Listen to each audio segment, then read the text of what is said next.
देश नीति, केवल सच्ची और पक्की खबरें। ईडी एनफोर्समेंट डायरेक्टरेट यानी प्रवर्तन निदेशालय केंद्रीय एजेंसी है दोस्तों।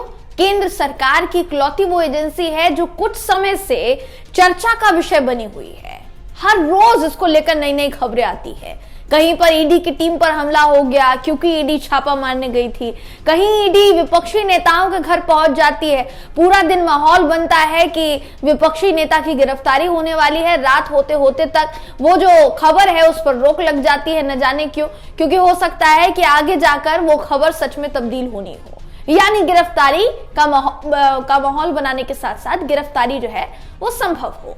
अब ईडी जो है दोस्तों, ईडी को लेकर हमारे देश की केंद्र सरकार या हमारे देश की जो सरकार है मोदी सरकार, इसकी तरफ से अक्सर आए दिन कोई ना कोई बयान सामने आता है।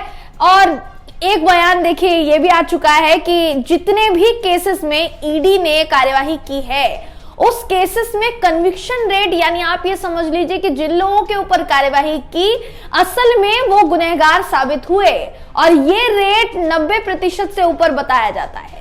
लेकिन क्या वाकई में ऐसा है, ये आपको इस खबर में बताऊंगी। आखिर तक मेरे साथ जरूर बने रहिएगा। नमस्कार दोस्तों, मेरा नाम है जयंती झा और आप देख रहे हैं देश नीति। दोस्तों, ईडी, जैसा मैंने शुरुआत में कहा, कुछ समय से ये जो नाम है ये चर्चा में रहा है। आरोप लगता है कि ईडी केंद्र सरकार की कठपुतली की तरह काम करती है और विपक्षी नेताओं के पीछे हाथ पैर धोकर पड़ी है, क्योंकि विपक्षी नेताओं को चुनाव से पहले किनारे लगाना है ताकि चुनाव जीत सके भारतीय जनता पार्टी। ऐसा आरोप लगता है, हम खुद से नहीं कह रहे हैं, विपक्षी पार्टियों का भी आरोप है कि विपक्षी नेताओं के पीछे ईडी को छुट्टा सांड की तरह छोड़ दिया गया है कि जाओ और पकड़ो और उन्हें जेल में डालो, कार्यवाही चलती रहे, केस जो है वो चलता रहे, फाइलें कभी बंद ना हो और मामला इसी तरीके से चलता रहेगा तो चुनाव जीतने में आसानी होगी। ऐसा आरोप लगता है दोस्तों। अब इसको लेकर एक वरिष्ठ पत्रकार ने एक बहुत दमदार रिपोर्ट जो है वो पेश की है दोस्तों। वो वरिष्ठ पत्रकार है संदीप चौधरी साहब।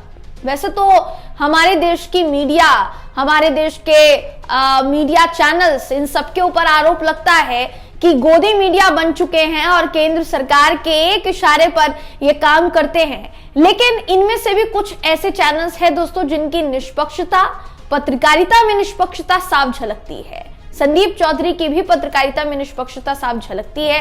इस बार इन्होंने एक रिपोर्ट दिखाई है, ईडी को लेकर ये रिपोर्ट है दोस्तों। आपके स्क्रीन पर मैं स्क्रीनशॉट्स के जरिए आपको ये सारी चीजें समझाऊंगी, तो आप एक एक करके वो स्क्रीनशॉट अपनी स्क्रीन पर देखिएगा। मैं आपको बताती चली जा रही हूँ कि क्या बताया है संदीप चौधरी ने। देखिए, संदीप चौधरी यहाँ साफ सीधे तौर पर देखिए कहते हैं कि जांच एजेंसियों की जो विश्वसनीयता है वो कहीं ना कहीं खत्म हो गई है। जो पार्टी बदले वो बच गए, यानी जिसने पार्टी बदल दी वो कहीं ना कहीं बच गया, और जिसने पार्टी नहीं बदली उसके ऊपर कार्यवाही हो गई। और कार्यवाही भी ऐसी वैसी नहीं, कार्यवाही भी ऐसी कि मतलब मानिए उसका जेल जाना तय है, उसकी राजनीति पर भट्टा बैठा दिया जाएगा। राजनीति पर भट्टा इसलिए भी बैठा दिया जाएगा क्योंकि पूरे मामले में अगर साफ से तौर पर देखा जाए तो वो या तो प्रतिद्वंदी होगा या तो वो प्रतियोगी होगा कोई हमारे देश की सरकार का।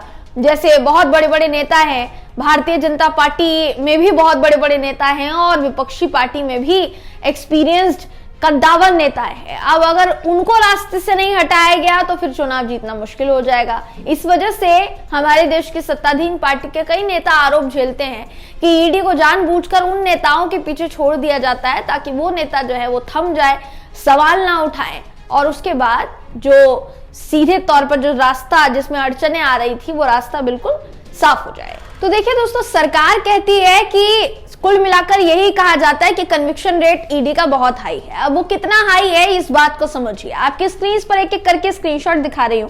देखिए, सवाल किया गया कि 5,906 केस कुल मिलाकर पीएमएलए के तहत दर्ज किए गए, जिसके तहत ईडी केस दर्ज करती है। अब 5,906 केस दर्ज किए गए, उसमें से 25 का जो है ट्रायल पूरा हुआ है, यानी समझ लीजिए कि 24 ट्रायल पर कन्विक्शन हुआ है और 25 केस का ट्रायल पूरा हुआ है, यानी कुल मिलाकर कहा जाए तो 24 केस जो है वही सॉल्व कर पाई है, कन्विक्शन रेट जो है 24 है।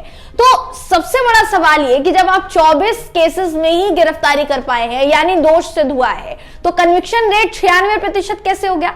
जैसा आरोप लगाया जाता है ना, दावा किया जाता है, माफ कीजिएगा, दावा किया जाता है कि 96% कन्विक्शन रेट है।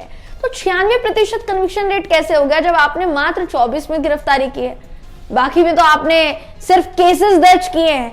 हो सकता है कि उन सबके खिलाफ दोस्तों ईडी को छोड़ दिया गया हो कि आपको कुछ नहीं करना, आपको सिर्फ जाना है, जांच करनी है, जांच के तहत आपको गिरफ्तारी करनी है, केस चलेगा उनके ऊपर, माहौल बनेगा और विपक्ष के खिलाफ यह माहौल तैयार करना है। क्या ऐसा है? क्योंकि इन आंकड़ों से तो ऐसा ही कुछ नजर आ रहा है।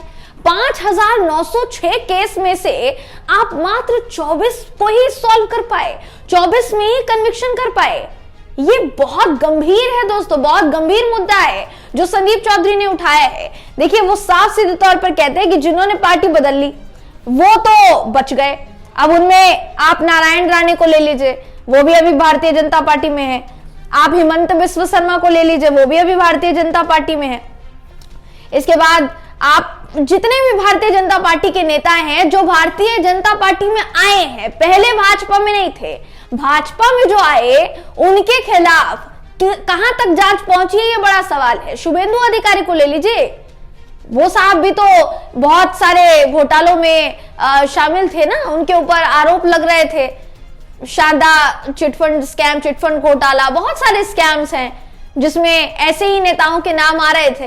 लेकिन जैसे ही भाजपा में आते हैं, न जाने कौन सी वॉशिंग मशीन होती है दोस्तों, जिस वॉशिंग मशीन में बिल्कुल साफ होकर निकलते हैं, धुलकर निकलते हैं। न जाने कौन सी वॉशिंग मशीन होती है। शायद भारतीय जनता पार्टी ही इस वॉशिंग मशीन को बना चुकी है। उन्हीं के पास ये है एकदम एक्सक्लूसिव, जो किसी के भी पास नहीं है। उन्हीं के पास है ये प्रोडक्ट, वॉशिंग मशीन वाला, जिसमें से दागी नेता को अंदर डाला जाता है, सफेद होकर वो नेता निकलता है। आपको पता ही नहीं चलेगा कि इतिहास में कोई उनके खिलाफ केस था भी या नहीं था। तो क्या ईडी को विपक्षी नेताओं के खिलाफ वाकई में छुट्टा सांड की तरह छोड़ दिया गया है कि आपको जो करना है आप जाकर कीजिए, बस आपको सिर्फ इतना करना है कि आपको उन नेता के खिलाफ माहौल खड़ा करना है, बाकी गिरफ्तारी तक तो बात लेकर चले हम जाएंगे ही।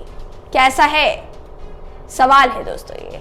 इस सवाल को लेकर आप क्या सोचते हैं? आपकी क्या राय है? कमेंट करके मुझे जरूर बताइएगा।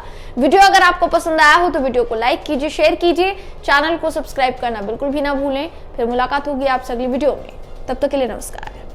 आपका एक सब्सक्राइब हमारे लिए महत्वपूर्ण है। देश नीति को अभी सब्सक्राइब करें और बेल आइकन को दबाना ना भूलें।